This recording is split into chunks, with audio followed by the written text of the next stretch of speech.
Bonsoir à toutes et à tous. Bienvenue à cette conférence inspirante. Merci beaucoup pour votre présence. Merci à nos intervenants d'être ici ce soir, Erin et Jean-Baptiste Goua du château de Bourneau. Bonsoir. Très rapidement, je vais vous faire un petit peu les nouvelles du réseau. Donc, nous avons à venir les nuits de la lecture. Donc, il y a eu un post sur la Workplace qui a été mis aujourd'hui, donc du 23 au 26 janvier, partout en France. Inscription jusqu'au 20 novembre. Excusez, j'accepte en même temps les personnes qui arrivent au fur et à mesure. Voilà, donc si vous êtes inscrits, bien évidemment, nous vous attendrons avec plaisir. Si vous désirez encore vous inscrire, il y a bien sûr de la place. Vous pouvez retrouver, si jamais vous n'avez pas trop suivi et que vous voulez en savoir plus, vous trouverez le diaporama de présentation et le webinaire de présentation sur le site internet La Demeure Historique. Vous avez le lien que vous pourrez retrouver sur la Workplace, mais sinon, si vous tapez sur internet Demeure Historique Nuit de la Lecture, vous tomberez sur la page directement. Nous avons bien évidemment le 100e Congrès national de la Demeure Historique le 6 décembre. Un rendez-vous des audacieux du patrimoine à Muséum Collection qui se tiendra donc le 15 janvier à 14h30. Nous vous donnerons plus d'informations sur la Workplace. Et de même, la date du séminaire d'hiver des audacieux du patrimoine, donc, qui se tiendra les 13 et 14 mars 2025. Là encore, plus d'informations avec le lieu, le thème, voilà. Pour le déroulé de cette soirée, donc, nous aurons une intervention de 45 minutes par Jean-Baptiste et Erin Goua, animée par Pierre Chauvin. Ensuite, nous aurons une session d'environ 15 minutes de questions que nous allons essayer de tenir du mieux que nous pouvons. Si jamais vous devez partir, cette intervention est enregistrée. Vous la retrouvez sur la Workplace, sur YouTube. Et si vous avez une question que vous ne pouvez pas poser, mais que vous auriez aimé connaître la réponse, vous pouvez la mettre dans l'outil de discussion et je la poserai à la fin si vous êtes parti. Voilà, donc n'hésitez pas à préciser si jamais vous l'avez posée en disant voilà, je pars, et comme ça je poserai votre question et vous entendrez la réponse dans le replay. Voilà, sans plus de préambule, je laisse la parole à Pierre en remerciant à nouveau très chaleureusement Pierre, Jean-Baptiste et Erin. Merci. Bonsoir à toutes et à tous. Merci d'être présents et un énorme merci à Erin et Jean-Baptiste qui sont non seulement des voisins mais aussi des amis et qui ont accepté de se prêter au jeu tout en sachant qu'Erin est de nationalité anglaise et qu'il y avait une petite part d'anxiété sur les termes techniques liés à Instagram et aux réseaux sociaux, mais qu'il n'y a pas de souci puisqu'on est une communauté de gens bienveillants et que donc on est là pour écouter et pour discuter en toute simplicité. Erin et Jean-Baptiste sont propriétaires depuis 2018 du château de Bourneau qui se situe en Vendée. On est dans le sud Vendée, près de Fontenay-le-Comte. Ils sont arrivés dans le sud Vendée en tombant sous le charme du joli château de Bourneau. Et on a eu l'occasion, nous, de les rencontrer et d'en faire leur connaissance il y a maintenant quelques années, depuis qu'on est arrivé en 2020, nous aussi, du sud Vendée. Et la première question que je voulais leur poser était comment est né ce projet d'acquisition, puisqu'aujourd'hui, ils font partie d'une émission de télé que vous connaissez peut-être qui s'appelle Escape to the Chateau, qui est diffusée sur Channel 4 en Angleterre et sur RMC Découverte, c'est ça, en France? Chérie 25. Chérie 25. Et que donc, ma question était, la première était donc de savoir si c'est par cette émission-là qu'est né leur projet, en regardant depuis leur poste de télévision où ils habitaient en Écosse, là où ils se sont rencontrés, qu'ils sont arrivés finalement à faire naître et à mûrir ce projet pour devenir aujourd'hui les propriétaires de Bourneau. Et donc ça, c'était la première question par laquelle je voulais commencer, c'est-à-dire comment est-ce que vous êtes arrivé à Bourneau et si vous pouvez nous raconter votre projet. Très bien, merci Pierre. Bonsoir à tous et à toutes. Donc effectivement, Erin et moi, on s'est rencontrés à Édimbourg, en Écosse, et tous les deux, on partageait cet amour pour le patrimoine. On avait un rêve commun, c'était un jour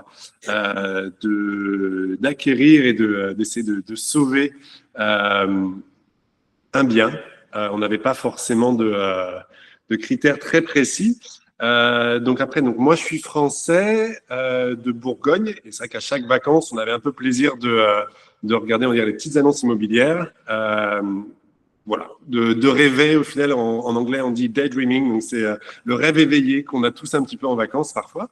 Et effectivement, à la même époque en Grande-Bretagne, il y a une émission britannique qui a commencé, qui a été créée par une personne qui est très connue, qui a une grande carrière sur la télé britannique, où lui a partagé son expérience de sa famille, qu'il a un peu déraciné de Londres pour acquérir un château en France, et un peu ses aventures et tribulations qui vont avec.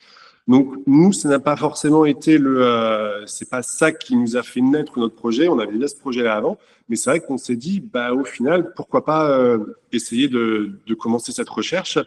Donc voilà. Donc on a découvert Bourneau par hasard. Ça a été un vrai coup de foudre au final. C'était inespéré. Au fil de nos recherches, notre liste de critères augmentait, jusqu'à arriver à un moment où en tout cas, de ma part, j'avais l'impression qu'on ne trouverait jamais. Et on était un petit peu au point d'abandonner. Et c'est là où on est tombé sur Bourneau, qui allait être mis sur le marché. Donc, on était là au bon moment, au bon endroit. Donc, voilà. Super, merci. Et donc, vous, à la base, Jean-Baptiste, tu es ingénieur, c'est ça? Erin, tu es médecin. Oui. Rien ne vous prêtait forcément à faire ce que vous faites aujourd'hui. Et également, il n'y a pas de formation dans les réseaux sociaux ou dans le marketing digital, aucune ni pour l'un ni pour l'autre. Non, pas du tout. En fait, tout d'abord, je voudrais dire désolée pour mon niveau en français. Je comprends plus que je parle, donc c'est un peu frustrant pour moi et pour vous. Donc je comprends. Donc désolée, mais je vais essayer, et peut-être mon mari peut m'aider un peu en français, parce que forcément chaque jour je travaille seulement en anglais. Donc ouais, c'est un peu difficile pour moi. Donc désolée. Mais oui, en fait, je ne suis pas un expert pour les réseaux sociaux, pas du tout. Je suis médecin, je suis très scientifique, mais j'ai un côté un peu créatif. Donc, quand nous avons reçu les clés pour le château de Bourneau, on a pensé, OK, c'est le moment où on peut partager un peu notre rêve, et aussi derrière, behind the scenes, on dit en anglais, donc dans les coulisses un peu, parce que je pense, en fait, il y a une curiosité, il y a beaucoup de gens qui pensent, mais la vie du château, c'est quoi en fait? La vie quotidienne, c'est normal pour beaucoup de monde ici, mais pour les Américains, les Anglais, c'est un rêve. La vie française, la culture française, le patrimoine, toutes les choses comme ça, c'est vraiment quelque chose de très intéressant pour beaucoup du monde. Donc, j'ai commencé simplement comme ça. Donc, chaque jour, j'ai fait un petit post sur mon réseau. Aujourd'hui, je fais ça. Aujourd'hui, JB, il fait quelque chose dans la droiture ou les douves, etc. Et petit à petit, en fait, nous avons découvert, il y avait les gens qui aiment bien la vie de château. Donc, ça a commencé comme ça. Mais je ne suis pas un expert. C'était juste un essai chaque jour. Super. Donc, on va commencer par... donc, on va aborder tout ça sur le volet Instagram. Et c'est bien que tu dises ça en préambule, parce que ça permet aussi à tout le monde ici de se dire que il y en a beaucoup d'entre nous qui n'ont pas de formation marketing digital, et que c'est accessible. Ça demande quand même un investissement en temps et en créativité, etc. Mais c'est accessible. Est-ce qu'on commence par le bloc, comme on le disait tout à l'heure, est-ce qu'on commence par le bloc Escape to the Château, donc l'émission de télévision? Ma première question sur la partie télévision, c'est comment est-ce que comment est-ce que vous êtes arrivé à faire partie finalement du départ de l'aventure de Escape to the Château? Et puis, après, qu'est-ce que ça implique et qu'est-ce que vous en avez tiré comme leçon, que ce soit les points positifs et négatifs, et les bénéfices pour Bourneau et pour votre projet? Voilà, en gros, mes questions sur la partie télévision. Merci, on va essayer de faire concis. Alors, on va parler de la télé, mais au final, c'est ce que disait Erin. Erin est donc médecin en soins intensifs de formation. Et il y a une règle un petit peu tacite, ou il y avait une règle tacite à cette époque, que elle ne devait pas être sur les réseaux sociaux, elle ne devait pas s'exposer au final. Donc, c'est vrai qu'en arrivant à Bourneau, lorsqu'on a reçu les clés, il y avait une activité gîte, mais on avait aussi beaucoup d'autres idées.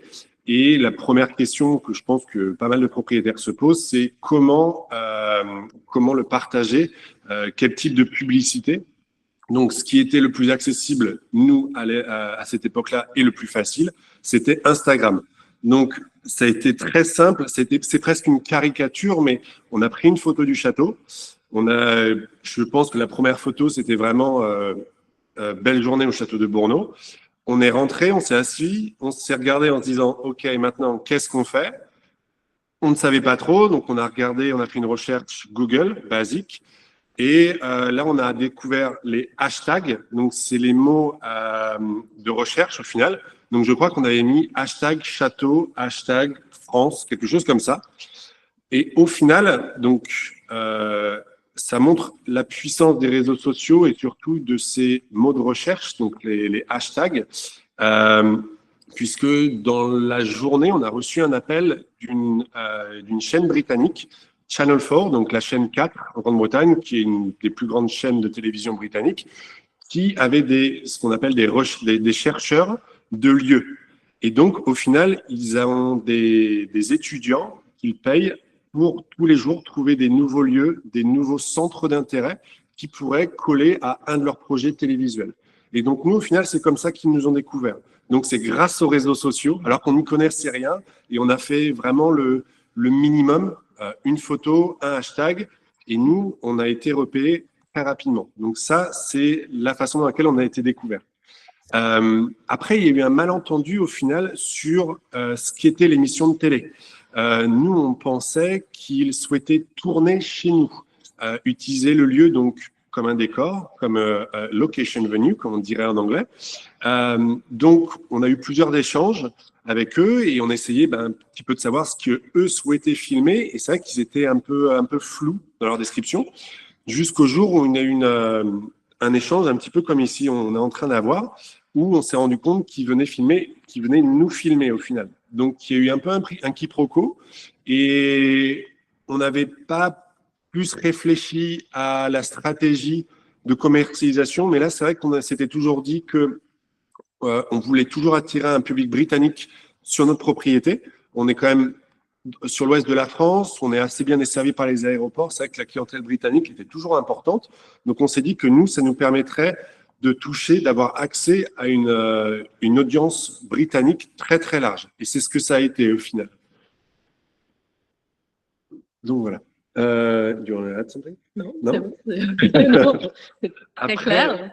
Donc après, le concept de l'émission de télé, c'est au final, c'est une série de télé-réalité qui suit des couples anglophones britanniques dans leur vie quotidienne de la vie de château. Donc, on n'est pas les seuls. Il doit y avoir une quarantaine de châteaux, je pense, qui sont suivis sur cette émission. Donc, c'est beaucoup l'idée du bricolage, je pense qu'au final, de notre vie quotidienne un petit peu à tous, pas forcément le côté le plus glorieux et glamour de la vie de château, mais au contraire, ce qui se passe en coulisses. Et c'est là où il y avait vraiment une curiosité et un engouement.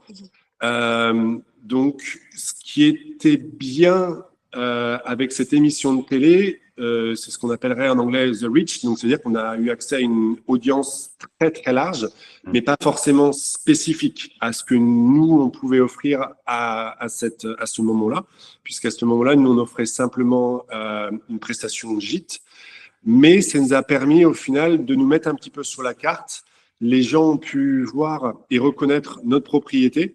Je crois que l'image de notre château a beaucoup tourné sur la télé, sur les pubs télé. Donc ça, c'est un avantage exceptionnel puisque je pense qu'une petite propriété comme la nôtre, on ne pourrait jamais espérer avoir un spot publicitaire de quelques secondes sur une chaîne à forte audience. I don't know, what else? Mais la mission est très populaire, mais en fait, par hasard, parce qu'il n'y a pas un grand budget pour cette mission. Quand on organise les tournages chez nous, il y a juste un caméraman et un producteur, c'est tout.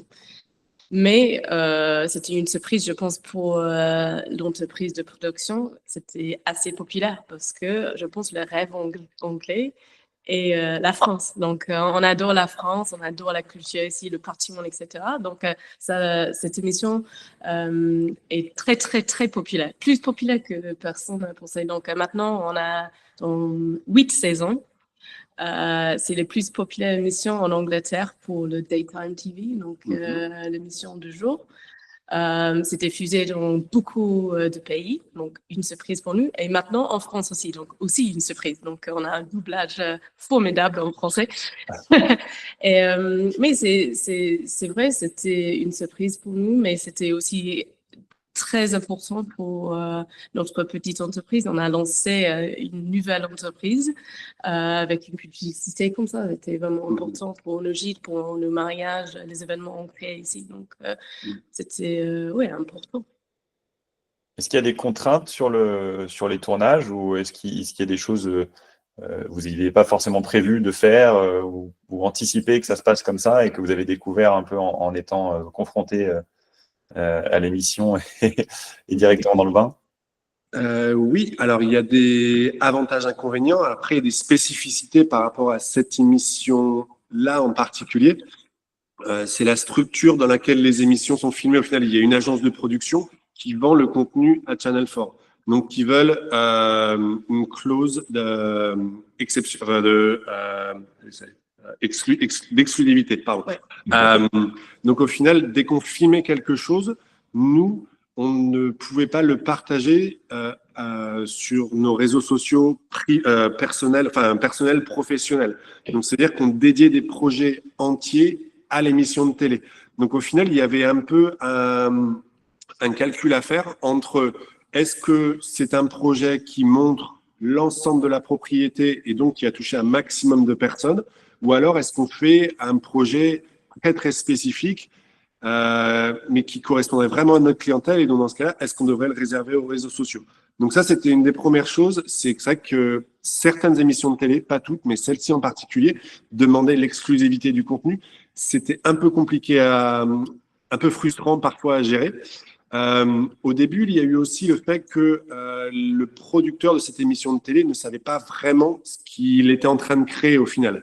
Donc, on a énormément filmé. Je ne sais pas si des personnes parmi l'audience ont déjà filmé, mais effectivement, il y a énormément de déchets dans la télé, dans le reportage. Et je pense qu'il y a, au final, il y a peut-être 5 à 10% du temps de tournage qui est vraiment utilisé et qui passe vraiment à la télé. Donc, il y a beaucoup de gâchis, ça prend pas mal de temps. Mais voilà, une fois qu'on le sait, on peut s'y préparer. Effectivement, nous, c'est des clips de 15 minutes à chaque fois. Donc c'est vrai que c'est un peu rageant quand on y passe des journées ou parfois des mois entiers et pour avoir au final 15 minutes. Donc il y a eu un petit moment stratégique où il y a un peu une surenchère au niveau des différents châteaux puisque tout le monde essayait de faire un plus gros projet, quelque chose de plus exceptionnel. Mais au final, on s'est tous rendu compte que de toute façon, on pouvait passer des mois où on pouvait faire quelque chose d'exceptionnel. Tout le monde avait 15 minutes. Donc il y avait un peu cet équilibre à trouver. Donc ça, c'était assez intéressant. Mais nous, effectivement, on essayait de montrer ce qu'on allait... il y a aussi un décalage entre ce qu'on filme et le moment auquel ça va être diffusé. Donc nous, on essayait toujours de caler entre... par exemple, on a ajouté une prestation mariage à notre propriété. Donc on essayait toujours de décaler au final. Donc si on savait que dans 1 an ou 2... on allait lancer l'activité mariage, on essayait de faire une émission ou un thème là-dessus qui allait diffuser de façon assez large. Voilà, donc c'était le genre de choses qu'on faisait. Ouais. Ouais, vous l'avez utilisé comme un outil finalement. Ça a été très chronophage, mais ça a été utilisé comme un outil de promotion finalement. Ouais. Ça va être, je pense qu'on va y revenir dessus, entre le pour et contre de la télé comparé aux réseaux sociaux.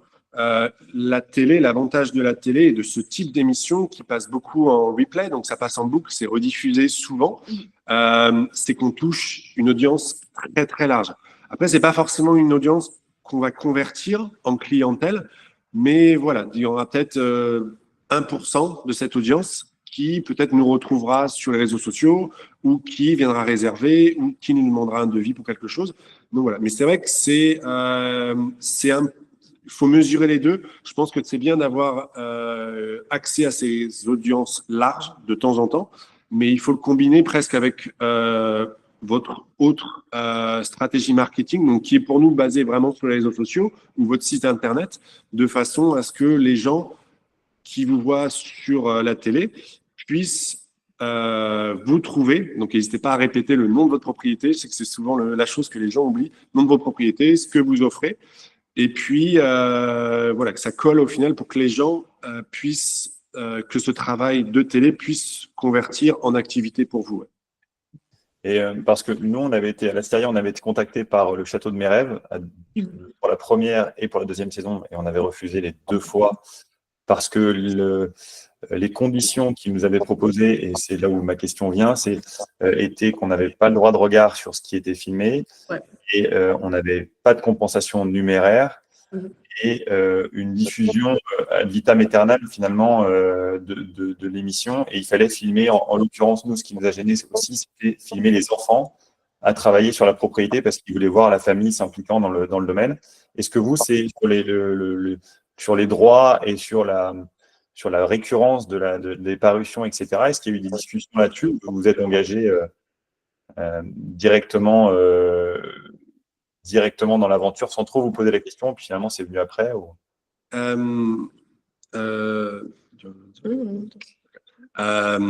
Alors c'est bien de poser la question parce qu'au final, on a eu les deux au final. Donc, je vois ce que tu veux dire par rapport à la ligne éditoriale.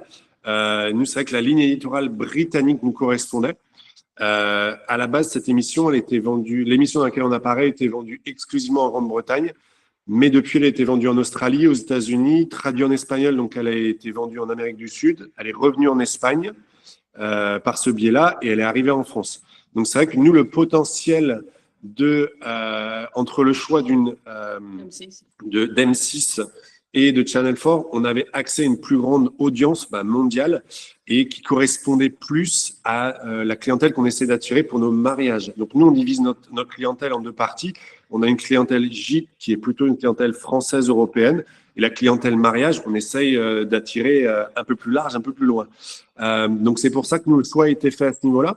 Je vois ce que tu veux dire aussi au niveau de la ligne éditoriale. Le fait de ne pas avoir de regard sur la ligne éditoriale, je le comprends. Nous, c'est pour ça qu'on a été... alors, on l'a choisi, on la connaissait au final, on était rassurés par la ligne éditoriale de Escape to the Château, donc Château XXL en français. Ouais. Parce qu'on sentait qu'ils étaient... ils sont gentils. Ils sont gentils. Effectivement, c'est la façon la meilleure de le dire. C'est assez innocent, ils ne jugent pas. Enfin, et nous, on se sentait un peu protégés par ça. On a eu une émission française qui est venue nous filmer. Le reportage en lui-même était bien, mais il y a eu pas mal de critiques derrière. Enfin, il y a eu une autre approche derrière. Donc, au final, effectivement, il faut quand même faire confiance au processus télévisuel, mais je peux comprendre que ça fasse peur. Après, en ce qui concerne les droits télé, alors il y a plusieurs règles, effectivement. Alors, je crois que M6 dédommageait pour le tournage, il me semble. Mais ça s'arrêtait là. Donc, et Channel 4, au final, alors c'est pas très réglo de leur part. On n'est pas payé, on n'est pas rémunéré. C'est un peu un cas exceptionnel dans la télé, puisque normalement ils s'arrangent toujours pour payer un fee, donc un droit d'accès au final. Mais ça reste des petites sommes. Donc, pour nous, c'était pas vraiment ça l'intérêt. C'était l'audience à laquelle on pouvait avoir accès. En parlant du fait personnel, du côté personnel, effectivement, nous, il y a beaucoup de choses qu'on a choisi de ne pas aborder. En fait, il faut se donner une limite personnelle avant, parce qu'une fois, quand le reporter est là, il va toujours pouvoir vous tirer les verres du nez. Et au final, il faut discuter de votre limite avant. Donc, effectivement, si vous ne voulez pas faire apparaître vos enfants, ne faites pas apparaître vos enfants. S'il y a certaines choses, des côtés personnels que vous ne voulez pas aborder, ne les abordez pas. Et nous, au final, c'est ce qu'on fait. Donc, il y a des moments où ça peut paraître un peu brutal de temps en temps dans les journées de tournage, mais on nous pose des questions et des fois, on dit juste non, Non. ça, non. Ça, Ouais. voilà. Et au final, ils ont alors donc nous c'est une équipe de 2 à chaque fois qu'ils sont sur place. Dans ce cas-là, l'équipe de tournage au final ça les surprend pas. Ils appellent Londres, ils les préviennent, Londres s'adapte et on continue comme ça. Mais effectivement, il faut faire un peu attention quand on tourne parce que on a juste affaire à des personnes en face de nous, des journalistes qui sont très ouverts d'esprit, charmants, etc. Mais eux, ils sont juste là pour capturer des images, mais c'est pas eux qui vont éditer souvent. Donc il y a toujours un décalage entre les personnes qu'on a en face de nous, les personnes qui éditent, et après, c'est rediscuté dans différents comités et ce qui est produit. Donc, je suis d'accord avec toi, des fois, il y a des gros décalages sur ce qui est filmé ou l'expérience qu'on en a eue, enfin, que certains châteaux ont pu avoir et ce qui a été produit au final. Mais avec le recul aujourd'hui, l'expérience, vous la referiez, c'est-à-dire elle a été bénéfique ou en globalité? Oui. Oui.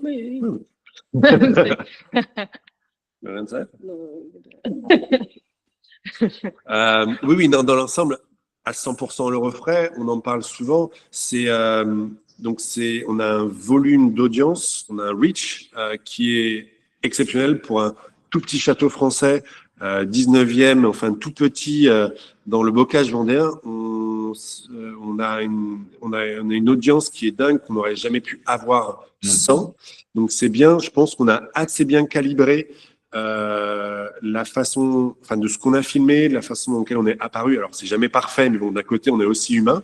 Mais je pense que dans l'ensemble c'était bien, c'est assez bien calibré. On n'a jamais eu de retour négatif, agressif ou critique. Les gens sont très, sont très respectueux. Oui. Donc on le referait puisque nous ça nous a permis effectivement de toucher une audience à laquelle on aurait eu difficilement accès au final. Des personnes qui sont pas encore une génération qui n'est pas forcément sur les réseaux sociaux, pas consommateurs des réseaux sociaux, des personnes qui sont à l'autre bout du monde, on n'aurait pas forcément eu accès. Et là, au final, on est directement dans leur salon. Donc, c'est vrai que ça nous a aidé à pas mal de niveaux, oui. Ok, super. Est-ce que du coup, en parlant d'audience, est-ce que si on regarde vos réseaux sociaux et si on aborde maintenant ce volet-là, il y a un compte qui est le Château de Bourneau qui a 84 000 abonnés et un compte The Intrepid Chatelaine à l'effigie d'Erin qui a 134 000 abonnés. Est-ce que cette audience, on la retrouve aussi évidemment sur ces réseaux sociaux et est-ce que c'est notamment ce qui a permis d'en arriver là? Alors il faut évidemment le cultiver, mais est-ce qu'on retrouve une grande partie est-ce que les gens vous disent on vous suit aussi sur les réseaux, on vous a vu sur l'émission de télé? Est-ce que ça crée alors après il y a la question de notoriété aussi, est-ce qu'il y a une espèce de le downside de la célébrité un peu? Est-ce que vous avez été confronté à ça?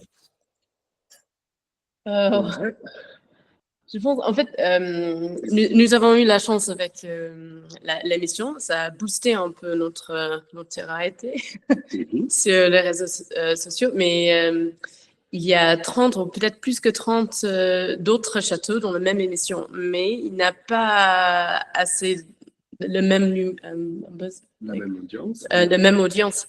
Donc, c'est vrai, c'est grâce à cette émission, nous avons commencé notre réseaux sociaux. Mais en fait, c'est un travail aussi. Le réseau, c'est un truc un peu différent. Je travaille comme un autre, c'est vraiment comme un job. En fait, chaque jour, je crée les posts, les stories, les reels, donc les petites vidéos. Mais il n'y a pas tous les châteaux dans cette émission qui travaillent comme ça. Donc, c'est grâce à notre émission, nous avons reçu pas mal de followers, mais j'augmente mes followers parce que je crée quelque chose un peu peut-être un peu différent en anglais. Bien sûr, c'est un peu plus facile pour les Américains, les Australiens, les Anglais qui parlent pas de français. Donc, mon but est vraiment juste pour démontrer le patrimoine par de beaucoup de gens. C'est pas, je pense qu'il y a une vision, le château est juste pour les châtelains. C'est pas comme ça. Les châteaux et la culture française est vraiment important, je pense, pour le patrimoine en général, pour partager un peu la vie derrière les portes. C'est pas juste la vie de champagne, fan, de tout. En fait, chaque jour, on travaille énormément. Il y a beaucoup de travail à faire ici. Il y a beaucoup de choses, le jardinage, toutes les choses comme ça. Et je pense que ça parle de beaucoup de gens, en fait. Il y a une curiosité. Donc, c'est ça. Simplement, je montre un peu de notre vie quotidienne. Et apparemment, c'est populaire. C'était une surprise pour nous aussi. Oui, parce que toi, étant médecin, finalement, tu as découvert aussi, en étant au château, que c'était quelque chose que tu allais avoir besoin, mais tu t'es formé au fur et à mesure. Comment est-ce que tu crées la communauté? Comment est-ce que tu crées ton contenu? Quel rythme de publication? Comment tu t'imposes un peu de travailler, puisque ça devient vraiment un travail à ce rythme-là? Et comment est-ce que tu t'organises sur ces réseaux? En fait, je suis médecin, donc je ne suis pas quelqu'un dans le marketing. Donc, j'ai appris avec mon compte. Donc, je suis un peu un geek, donc j'aime bien les statistiques, toutes les choses comme ça. Mais c'est vrai, c'est pas mon formation du tout. Donc, j'ai décidé au début, en fait, je voudrais de viser notre audience en deux. Donc, c'est la raison, j'ai deux comptes. Donc, j'ai un compte un peu pro, donc il s'appelle Château de Borno. Donc, c'est là-bas qu'on publie que des photos pro. Donc, parce qu'on organise les mariages de luxe, forcément, il n'y a que des belles photos. Donc, c'est un peu comme notre brochure de mariage. Et l'autre est plus personnel, c'est plus mon blog. Donc, The Intrepid Chatelaine, il y a vraiment plus de la vie quotidienne. C'est jour à jour. Qu'est-ce qu'on fait aujourd'hui? Il fait beau. Bon, c'est le moment pour nettoyer les toitures, etc. Et donc, je pense que c'est plus populaire parce qu'il y a une curiosité. Mais par contre, Château de Borno reste pro. J'ai une autre audience pour le château et quelquefois, il y a un convertissement entre les conversions, pardon, excusez-moi, entre les gens qui trouvent le château de Borno grâce à cette édition, par exemple. Et il y a mon autre compte parce que c'est plus light, c'est plus d'activité. Donc, c'est la raison, j'ai deux comptes. Donc, ça permet de monter plus la vie réelle. Oui, la vie, la réalité d'un bâtiment comme un château. Pardon, excusez-moi, désolé, mon français est nul. Alors, c'est très, très bien. Est-ce que franchement, Erin, c'est très bien. Je pense que tout le monde comprend et tout le monde sera d'accord pour dire que c'est super. Est-ce que tu as fait des tests sur ce qui marchait et ce qui ne marchait pas? Oui, parce qu'en fait, si vous avez un compte qui s'appelle un compte créateur sur Instagram, vous avez l'accès de beaucoup de statistiques. Donc, par exemple, vous pouvez voir quelle photo marche mieux que les autres. Et pour nous, clairement, si c'est un photographe du château ou nous ou un petit morceau de bricolage, c'est plus populaire que les autres. Donc, je suis sous les chiffres de les statistiques. Donc, je sais en fait si je voudrais trouver plus de followers, c'est mieux d'ajouter les photos plus château, plus l'histoire. Donc, l'histoire de personne, en fait. Il y a une variété de contenu aussi. You vary the content. Oui. Donc, c'est pas, donc il y a des vagues. Erin touche aussi à pas mal de sujets. Donc, effectivement, il y a le côté Château de Bourneau qui est notre brochure assez uniforme au final. Et c'est ce que tu disais, effectivement, où on essaye, nous, de pas apparaître, puisqu'on aimerait un jour aussi que le Château de Bourneau existe sans nous, peut-être. Et le côté, les coulisses. Mais Erin, effectivement, capture un petit peu de tout. Donc, il y a la vie française, ce qui, nous, les Français, on ne le remarque plus, mais qui est un peu parfois exotique pour le public, l'audience d'Erin. Il peut y avoir du bricolage, du jardinage, et aussi, je pense que ce qui est intéressant et captivant pour l'audience d'Erin, c'est que les gens découvrent en même temps qu'Erin, au final. Donc, c'est vrai que Erin apprend quelque chose de nouveau sur la culture française. Elle va le partager comme ça. Et c'est vrai que ça stimule l'intérêt. Donc, c'est une porte, c'est une sorte de fenêtre sur la culture française, aussi sur la vie de château, la vraie vie de château, ce qui est normalement peu ou pas montré. Et donc, voilà. Donc après, c'est quand même il y a quand même une ligne éditoriale. On ne montre pas tout, il y a une sélection, mais voilà, il faut que ça reste léger. On montre pas forcément que les bons côtés, mais on montre aussi un petit peu les difficultés pour montrer. Et je pense que c'est l'honnêteté dans le message d'Erin qui plaît aussi. Et donc on a de ça, il y a vraiment deux audiences. Il y a les personnes qui aiment donc Château de Bourneau qui aiment juste le produit au final, l'image, et après il y a les fans d'Erin effectivement qui la suivent et selon les sujets qu'elle aborde, il va y avoir différentes interactions avec certaines personnes. Mais le fait qu'elle touche à pas mal de sujets, de topics, je pense que ça augmente son audience au final, parce que chacun y trouve son intérêt au final. Mais quels sont par exemple, si on prend une photo du château vue du dessus, qui est esthétique, avec les douves, et si on prend un réel ou sur un réel, vous rénovez un tableau acheté aux enchères et vous faites le unveiling et tout ce qui va autour du tableau et après la restauration du tableau, qu'est-ce qui a le plus de visibilité et qu'est-ce qui est le plus commenté et où est-ce que les gens finalement sont le plus demandeurs? Est-ce que vous savez, avec les statistiques, vous devez le savoir, j'imagine? Like which Which one worked better, but maybe work like the entire profile. Every tool is useful. Ah oui, ok. Wow, ok, un peu technique. Donc, Reels, ça veut dire les petites vidéos. Maintenant, c'est la réponse d'Instagram de TikTok. Donc, forcément, ils voudraient que tout le monde utilise les Reels. Donc, vous pouvez gagner plus de followers si vous utilisez cette facilité. Et je trouve quelquefois, si vous changez entre des posts, donc juste les photographes, et les réels, en fait, vous pouvez, how do you say this? Like show more people, like montre. Oui, vous pouvez montrer à plusieurs audiences au final. Il y a des personnes qui vont consommer beaucoup de Reels, donc ce qui est ces petites vidéos de 30 secondes. Normalement, les gens plus jeunes, parce que c'est populaire en ce moment, beaucoup de Reels parlent de beaucoup de jeunes, donc vous pouvez regarder facilement. Et maintenant, l'algorithme d'Instagram favorise les vidéos, simplement. Donc, si vous avez juste... Même si vous ne voyez pas par les likes, donc le petit cœur, en fait, normalement, vous gagnez plus de followers avec un Reel. Même si vos audiences ne commentent pas ou mettent un like, parce que en fait, le Reels est plus grand, c'est plus Instagram.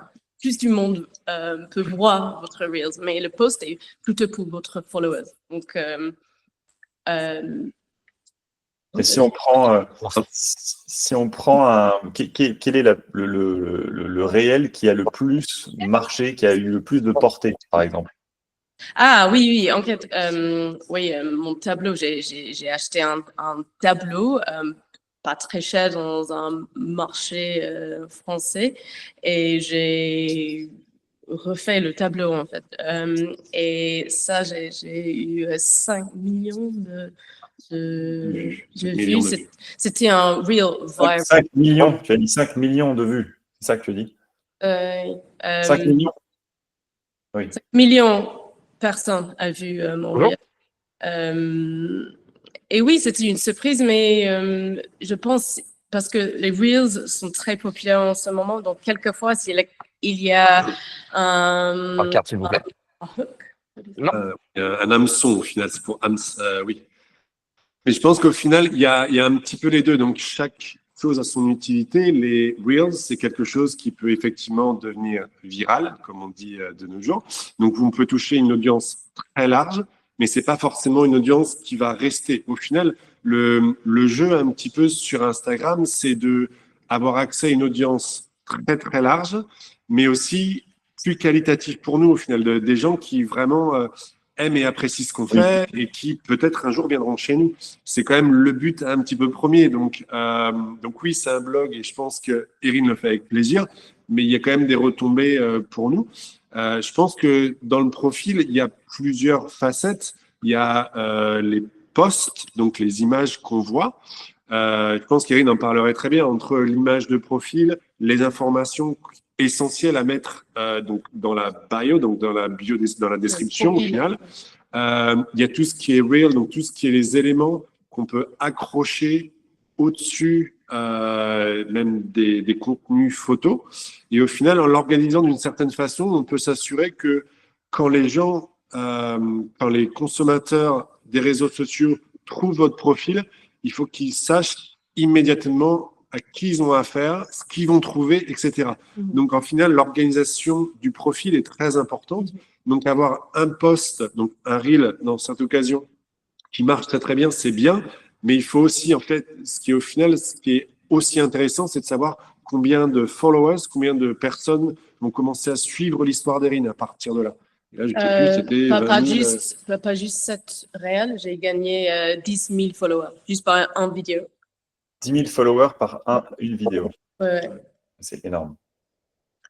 Mais c'est un jeu, je pense. Instagram, vous pouvez tester des choses parce que tout le monde a une niche spécifique. Tout le monde est différent. Tout le monde a un château en une domaine différente. Donc, il y a beaucoup de créativité dans cette application. Oui. Donc, je pense qu'il y a une niche pour tout le monde. Et vous pouvez trouver. Je suis vraiment une technophobe. Je préfère la plume. Mais mais chaque jour, j'apprends. En fait, je teste, j'apprends. Je réutilisé les mêmes photos quelquefois parce que c'est une application temporelle. Donc, il y a de nouveaux gens qui venir chaque jour. Il y a les gens qui partent, bien sûr, c'est ça, c'est le jeu. Et donc, si vous avez par exemple un vidéo ou un post qui marche très bien, réutilisez le même post. C'est pas un problème. Donc, il n'y a pas, il y a beaucoup de gens qui disent mais comment vous trouvez beaucoup de photos chaque jour en autre photo? Mais en fait, c'est pas toujours en photo différente. J'utilise pas mal de la même photo. Il y a une façon de storytelling aussi, donc je parle de les choses un peu différentes, mais j'utilise la même photo. Quelquefois, j'utilise presque le même texte, mais avec une autre photo. Donc, gardez votre énergie aussi. Si c'est quelque chose que vous n'aimez pas, bon, mais c'est pas grave aussi. Do you? Oui. Do you, ouais. Oui, soyez vous-même. Et peut-être que tu parles de la fréquence. Donc, toi, tu postes quasiment tous les jours. Pas Château de Bourneau, non? Pas toujours. Château de Bourneau, non. Château de Bourneau est plus un profil pro. Donc, je poste peut-être une fois par semaine, quelquefois une fois chaque 2 ou 3 semaines. Donc, c'est pas vraiment très fréquent. Interpret Châtelaine est plus mon plaisir aussi. Donc, c'est un blog. Donc, c'est un plaisir de partager avec une communauté qui adore les châteaux. Et forcément, j'apprends pas mal de choses avec mon réseau aussi. C'est un échange. Donc, quelquefois, je demande, j'ai un nouveau tableau. Est-ce qu'il y a quelqu'un ici qui est un restaurateur d'art qui a quelques astuces? Et hop, il y a quelqu'un qui habite à Arizona qui m'a dit, ah oui, oui, faites comme ça. Et donc, en fait, vraiment, c'est un échange. C'est pas juste, je crée des choses et c'est tout, en fait. Il y a un bénéfice aussi.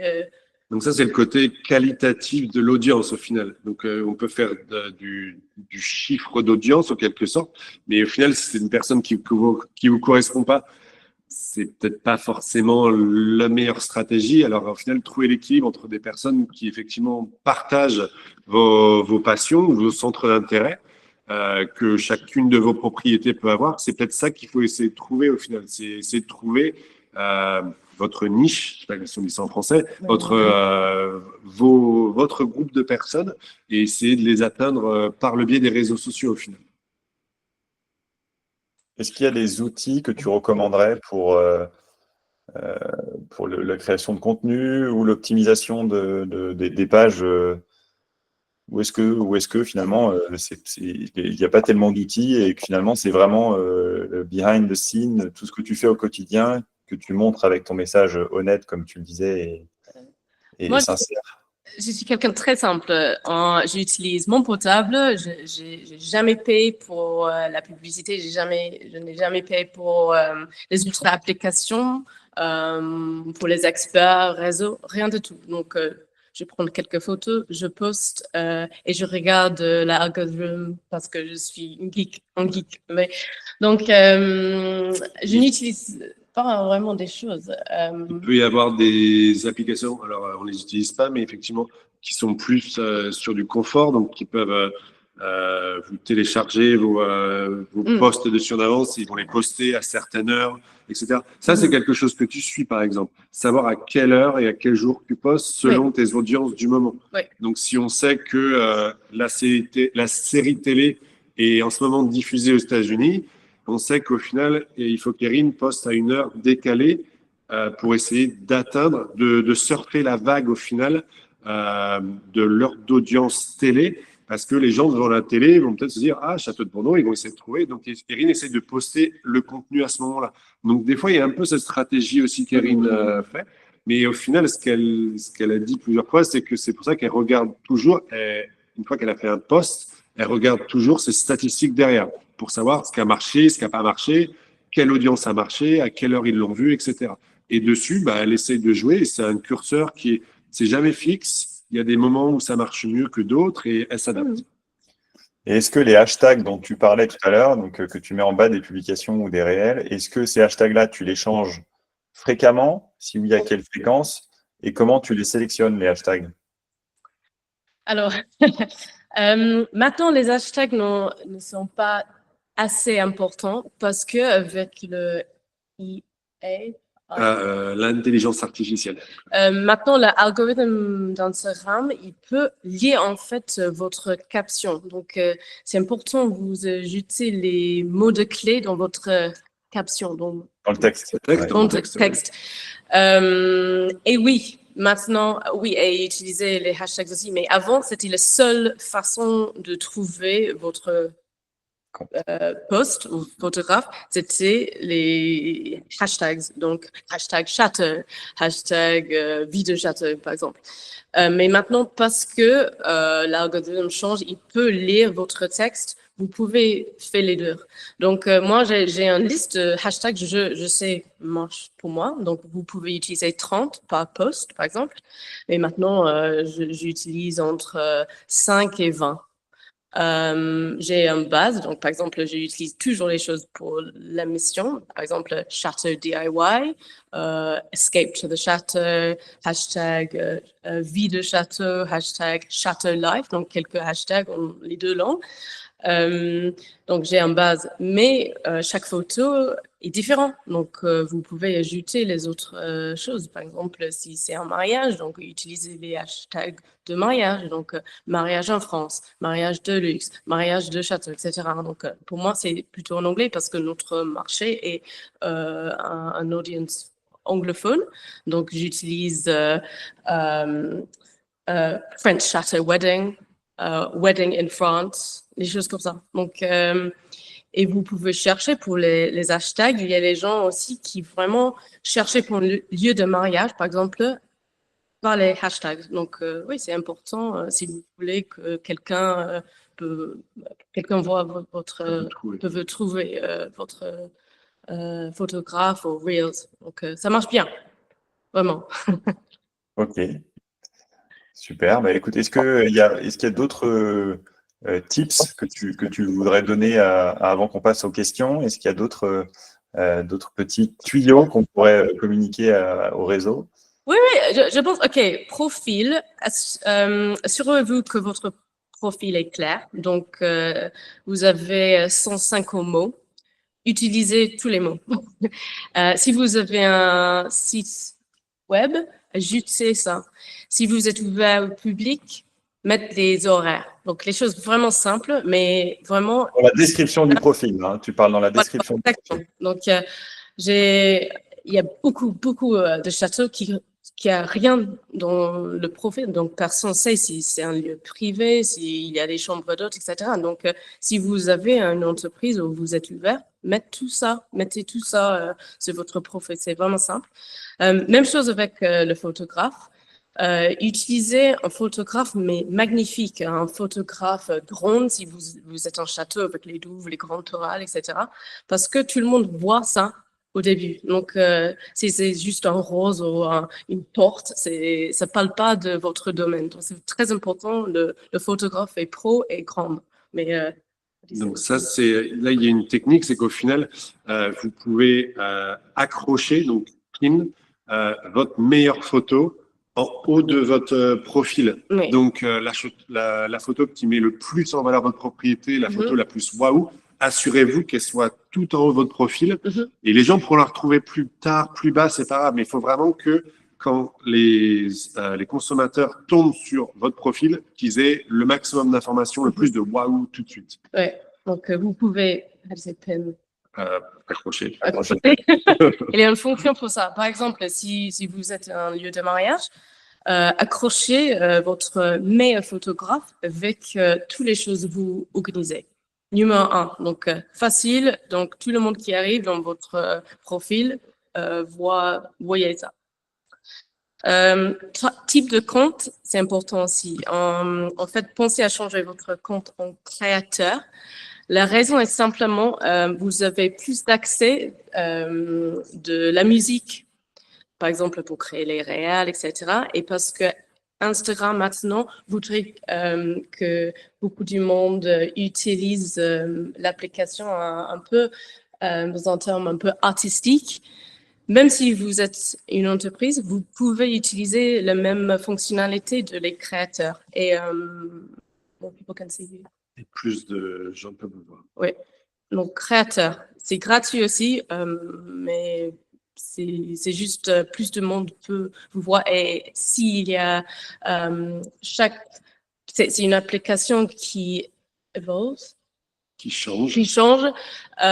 Les créateurs toujours les nouvelles fonctionnalités avant le reste. Donc, c'est aussi la raison, le statut créateur est mieux pour les châteaux. C'est clair. L'autre chose, sécuriser votre compte, vraiment. C'est two-factor authentication. C'est une authentification à 2 facteurs. Effectivement, faites-le, ouais. Malheureusement, il y a les pirates, les gens qui des hackers. Ouais. Donc, sérieusement, dans sécurité sur Instagram, sécuriser avec two-factor authentication. Donc, ouais, on connaît pas mal de personnes à qui c'est déjà arrivé. Effectivement, ouais. c'est désastreux à ce moment-là parce qu'on perd des années de travail. Ouais. Et les hackers vous demandent des rançons et que vous reverrez sûrement jamais votre compte. Donc, c'est facile à faire, mais sécurisez votre compte, effectivement. Ouais. Restez fidèle à votre marque aussi. Si vous organisez, si vous êtes un hôtel de luxe, ne publiez pas les images de toilettes bouchées ou les dessins des enfants, mais c'est pas relevant de votre marque. Donc, c'est la raison pour nous, Château de Bourgogne, on a des règles pour notre compte. Donc, c'est seulement les belles photos, seulement les photos de mariage. On n'est jamais dans cette compte. C'est un compte pro. On a les règles.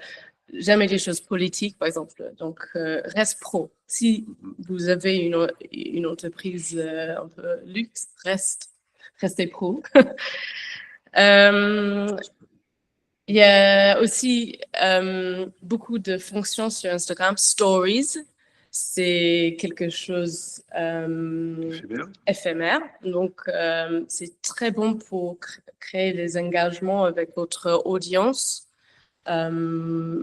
Mais ça disparaît. Ça disparaît, exactement. Donc, si vous voulez partager des choses behind the scenes, mais vous ne voulez pas que ça reste dans votre profil, c'est excellent pour créer les engagements avec votre audience. Les Reels, c'est pour les followers. Plus de followers. Pour attirer pour toucher une plus grande audience. Oui, et les posts restent sur votre profil, donc c'est mieux pour les mots, donc pour votre histoire, pour expliquer votre entreprise, si vous avez une entreprise, etc. Donc, utilisez les trois. Donc, Highlights. Oui, expliquer. Oui, highlights. Catégorie. Highlights, c'est sur le compte Instagram, vous pouvez en fait sauver. Ajouter des vignettes. Oui, les vignettes, exactement. Donc, par exemple, si vous partagez les belles mariages, les beaux mariages, vous pouvez en fait laisser les vidéos sur les highlights. Donc, mariage, chambre d'hôte, séminaire, etc. Donc, chaque fois quelqu'un voit votre profil, il peut directement voir les mariages par catégorie. Donc, ça marche très bien pour les clients prospectifs. Ouais, voilà. Super, merci. J'étais en train de regarder vos highlights que vous aviez. Donc, c'était Stay With Us, Art Restoration, Media Press. Il y en a certains sur le Intrepid Châtelaine et puis d'autres, j'imagine, qui sont complètement différents sur Bourneau. On va passer aux questions. Est-ce que, comme Foul, que tu fais le modérateur, puisque je passe le relais. Merci beaucoup à vous deux. Et puis, merci pour votre patience avec mon français aussi. Non, c'était super, Erin, vraiment, c'était génial. Et puis, on va passer aux questions. Foul, que tu prends le relais. Très bien, oui, un grand merci à vous deux pour vraiment cet entretien, je vais y arriver, passionnant. Donc, pour les questions, ce que nous allons faire, je vais vous demander, si possible, d'utiliser la fonctionnalité lever la main pour ceux qui veulent poser une question. Je vais commencer par poser les questions qui sont dans l'outil de discussion. Nous allons aller jusqu'à 19h15, si cela vous convient, Jean-Baptiste et Eric. Très bien, donc après 19h15, je ne prendrai plus de questions, même s'il y a une réponse à ce moment-là. Merci de continuer à garder vos micros éteints, même s'il y a une question qui vous fait réagir, qui vous fait bondir, évitez d'intervenir, d'interrompre les questions et laissez répondre. Et si cela vous donne une question vous-même ou une réponse, n'hésitez pas. Sans plus, nous allons commencer les questions. Donc, je vais prendre les questions qui ont déjà été posées. Donc, nous avions une question du château de Miroménil, Nathalie Romater. Bonsoir, est-ce que vous avez un droit de regard sur ce qui va être diffusé? Quid des conditions financières? Alors, on avait touché un peu là-dessus. Ça dépend des maisons de production. Donc, nous, pour Château DIY, on n'était pas dédommagés, pas rémunérés et on n'a pas le droit de regard. Donc, c'est pour ça qu'il faut quand même faire attention, il faut sélectionner ce que vous souhaitez montrer et ce que vous souhaitez dire ou ne pas dire. Donc, c'est effectivement, il faut être un peu carré. Il faut faire attention quand le caméraman met en marche la caméra. Il faut redevenir pro et il faut savoir quel message on souhaite ou on accepte de faire passer. Mais je sais que, par exemple, M6 est différent. Je crois que M6, à l'époque, en tout cas, donnait un tarif, une compensation pour le lieu. Il me semble que c'était 600 € par jour ou dans ces ordres-là. Donc, c'est pas des gros montants. La télé n'a pas forcément beaucoup de moyens. J'espère avoir répondu. Oui, et puis alors, je vais essayer de ne pas faire ce que j'avais dit que je ne ferais pas, à savoir ne pas trop rebondir, mais ça renvoie à ce que vous disiez, à savoir faire soi-même aussi le choix au début Oui. de ce qu'on souhaite montrer ou non. C'est déjà en fait une première étape. Oui. Question du château de Boussel. Pourriez-vous nous dire si une émission anglaise de ce type pourrait trouver son public en France? Alors, il y a plusieurs questions, peut-être celle-ci. Donc, si une émission anglaise de ce type pourrait trouver son public en France? Alors, je pense que ça existe. Alors, l'émission anglaise, nous, depuis, a été traduite et donc elle est en France sur.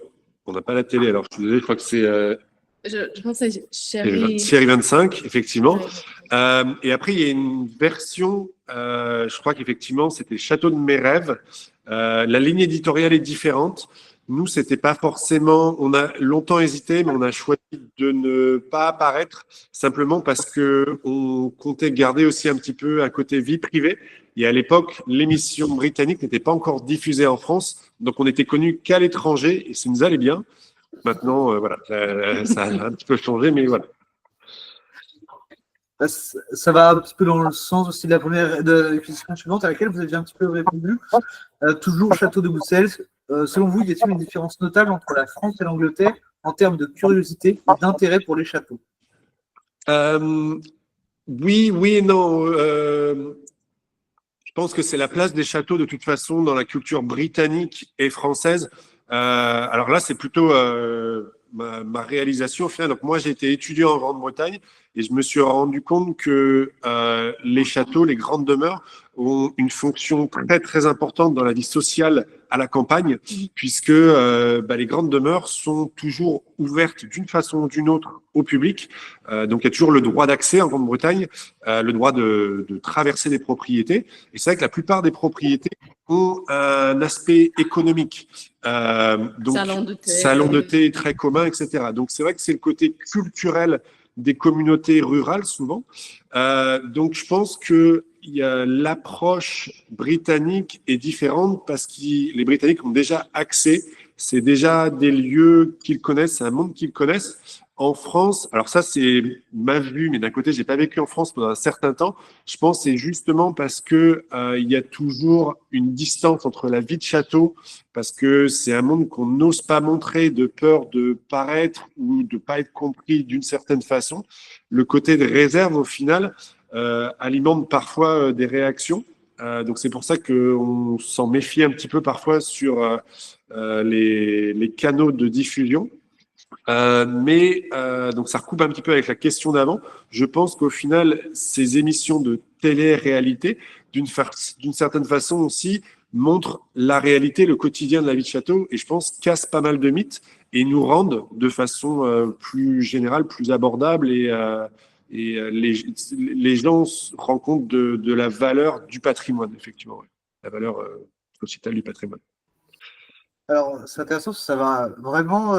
Les trois questions ont été bien amenées et à chaque fois, vous me permettez une suite très logique. Parce que la troisième question, toujours Château de Boussel, c'était la présentation des châteaux dans cette émission était-elle plutôt orientée vers un style sérieux ou visait-elle un ton plus populaire destiné à attirer un large public? Effectivement, je pense que c'est l'audience. La façon dans laquelle l'audience a été ciblée, aussi les participants. Donc, alors je sais plus, je crois que je l'ai dit en off. Au final, le rêve britannique, en tout cas d'une certaine génération, c'est la vie en France. La France fait beaucoup rêver les Britanniques, et le rêve du rêve, c'est effectivement d'avoir un château en France. La vie de château en France, c'est vraiment ce qui fait rêver les Britanniques. Et au final, je pense que les gens vivent leurs rêves un petit peu à travers l'émission de télé-réalité. Et je pense que, au contraire, le plus proche du réel l'émission est, et le mieux ça marche, puisque les gens arrivent vraiment à se mettre un petit peu dans notre peau, à notre place, et peuvent se projeter au final. Et c'est vrai que je pense, selon la ligne éditoriale, les personnes sont peut-être un peu plus libérées en Grande-Bretagne de parler, par exemple, de l'aspect commercial, du fait que un château coûte beaucoup d'argent, une propriété comme ça a des frais énormes, et donc il faut un revenu. Je pense que pour les Britanniques, c'est complètement accepté qu'effectivement, qu'il y a un côté commercial, etc. Donc je pense que ça colle assez bien à l'audience, et non, on est assez bien reçu dans ce média. Je crois que j'ai oublié la question. Merci beaucoup. Question suivante. Château de Cadoux, j'ai l'impression qu'un des bénéfices de cette émission a été l'émulation qu'elle a provoquée entre châteaux.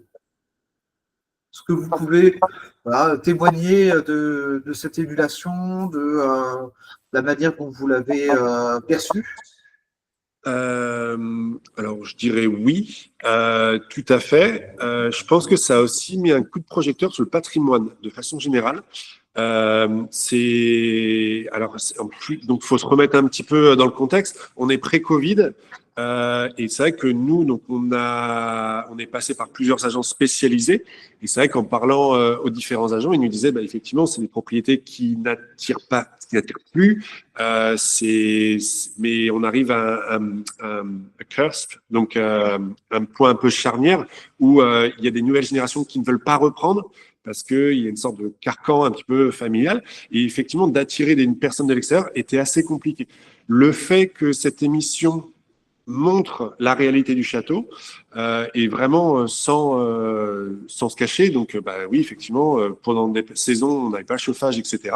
C'est quelque chose, c'est un message que les gens, au final, se rendent compte que c'est une aventure qu'ils ont envie de vivre et ça peut attirer, alors à tort ou à raison parfois, un nouveau public pour les châteaux. Donc, je pense que ça a eu un effet assez positif sur le marché immobilier en termes de ce type de bien, mais pas forcément. Je pense que ça a aussi lancé des gens à se rendre compte que se lancer pour reprendre un bien patrimonial ancien, ça peut être aussi un style de vie, ça peut être quelque chose de positif. Et je pense que ça, c'était assez positif.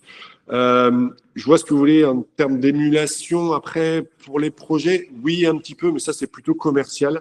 Il y a des personnes, effectivement, qui faisaient des choses juste pour apparaître à la télé.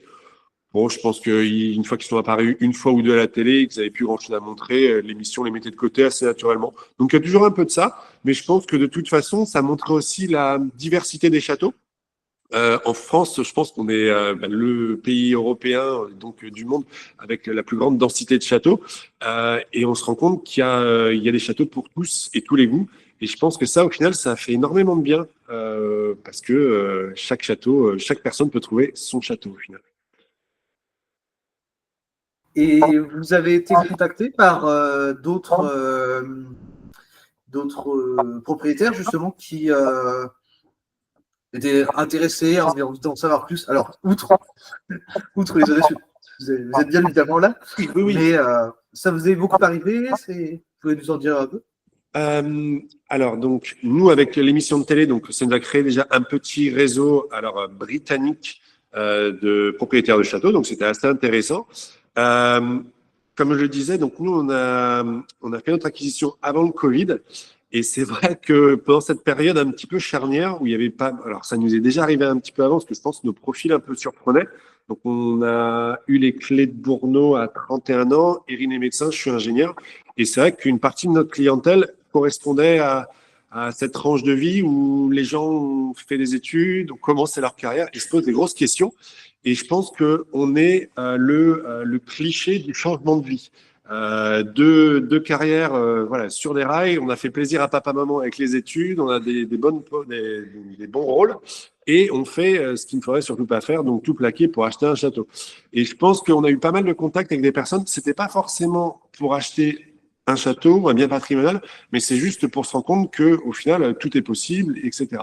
Donc on a eu ça. On a eu aussi des personnes qui se posaient des questions sur des projets patrimoniaux. Donc souvent c'était des personnes qui avaient nos âges, avaient un petit peu nos formations et qui au final voulaient trouver une personne avec qui échanger. Donc, c'était un peu des conseils, des discussions qu'on avait comme ça. Donc, ça, c'était assez sympa. Donc, voilà. Donc, oui, on a eu quelques-uns, effectivement. Merci beaucoup. Là, j'avais une question. Le nom apparaît dans la description sur le compte. Ah, non, d'accord. Parce que quelqu'un a demandé comment avez-vous nommé votre deuxième compte perso, le nom du château apparaît-il? Vous en avez parlé du fait que vous aviez effectivement deux comptes, l'un professionnel, le château de Bourneau, et l'autre, donc The Intrepid Chaplain, qui est dessus. Donc là, ce sont les questions qui étaient dans la discussion. Est-ce qu'il y a des personnes très importante? Il y a une question de Romain qui est très importante. Bien sûr. J'ai réservé peut-être pour la fin, mais vas-y. Romain de 16, domaine. C'est une grosse pression quand même. Nos copines des Audacieux du patrimoine, Romain. Et Romain, il demande pourquoi n'êtes-vous pas encore adhérent des Audacieux du patrimoine? Et bien, ça.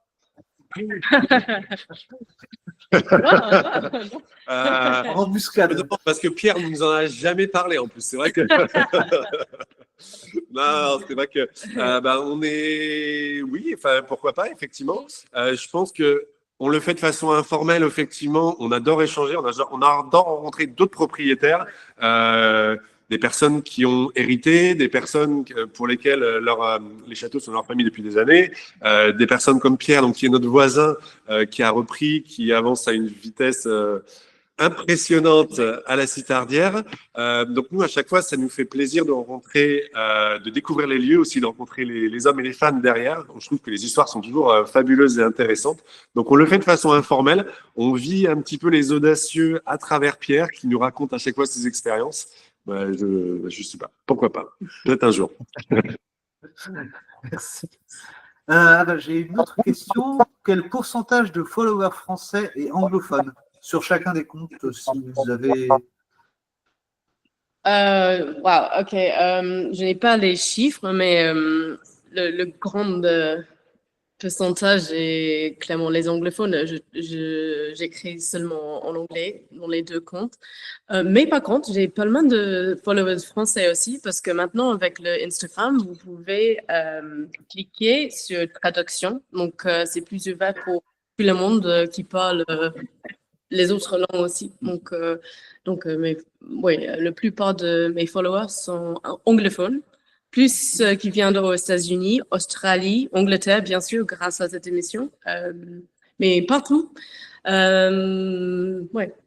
Je pense que ça revient à notre stratégie un petit peu de marketing au final, où on avait décidé d'essayer d'utiliser les réseaux sociaux pour atteindre une audience internationale. Donc, c'est vrai qu'Erin a commencé en anglais aussi parce que c'est son blog, c'est comme ça qu'elle a sa narration, voilà, est la plus pure. C'est vrai que de plus en plus, on a beaucoup de personnes françaises qui nous suivent et donc qui traduisent.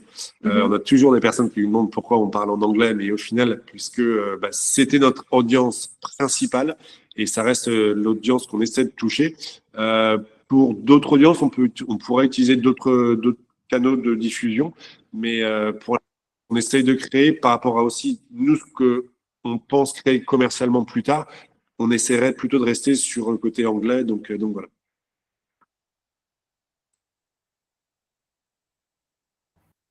Merci beaucoup. Alors, j'ai oublié de préciser, donc c'était une question du domaine du BUC de Brigitte Le Sage. Et il y a Marguerite qui a levé la main. Marguerite, je t'en prie. J'ai une dernière question si on a le temps. Vous disiez déjà merci beaucoup pour tous les conseils, pour toute la présentation, c'est super intéressant. Vous nous disiez que vous y passiez, enfin que vous travailliez à Instagram tous les jours et je me demandais combien de temps à peu près.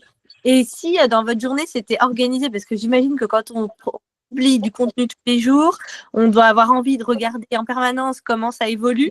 Donc, est-ce qu'il n'y a pas une petite discipline, enfin combien de temps on y passe et est-ce qu'il y a une discipline à avoir pour faire autre chose dans la journée?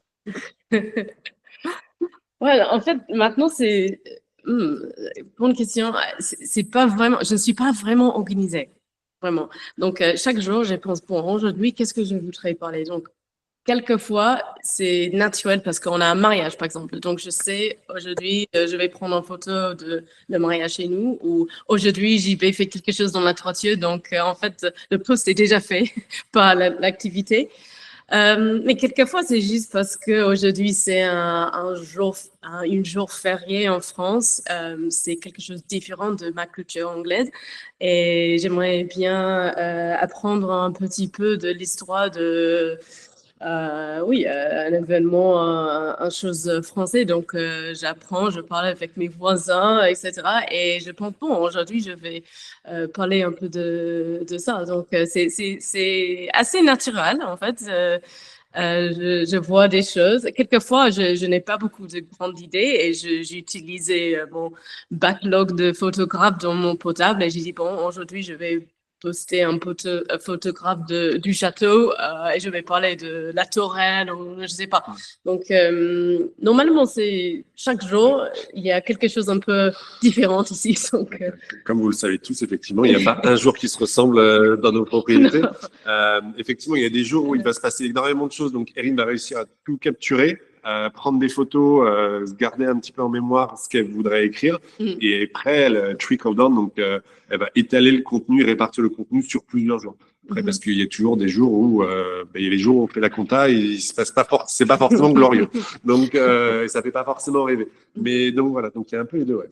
Mais si, par exemple, s'il fait beau, je prends beaucoup de photos et je dis les photos pour l'avenir. Donc, si vous avez l'opportunité, parce qu'il fait beau, il y avait un grand arc-en-ciel, je sais pas, mais c'est le moment de prendre beaucoup de photos pour utiliser plus tard. Vous avez un événement, etc. Je sais que Oui. Pour nous, c'est toujours un peu compliqué. Par exemple, pour les mariages, on fait très, très peu de mariages par an. On est très occupé, on est très hands-on sur les jours de mariage.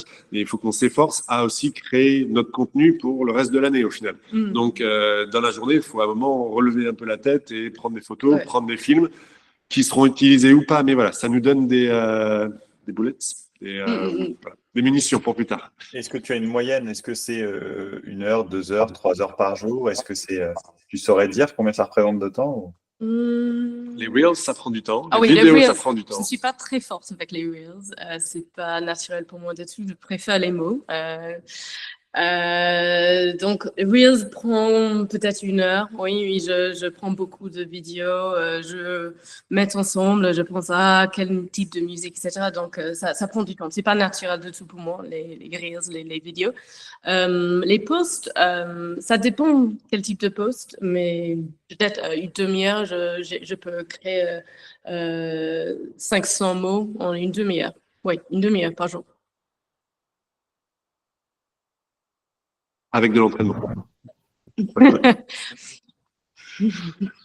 Un grand merci. Nous arrivons au bout, il est 19h18. Donc voilà, je vous remercie encore au nom de tous les audacieux. Si vous avez quelque chose, est-ce qu'il y a quelque chose, un mot de la fin que vous devriez dire après ces questions, quelque chose Non, merci à vous. Merci à vous de votre accueil. J'espère que cet échange vous intéressera. Et puis, j'espère, pourquoi pas, un jour vous rencontrer en personne. Ce sera avec grand plaisir que nous vous accueillerons.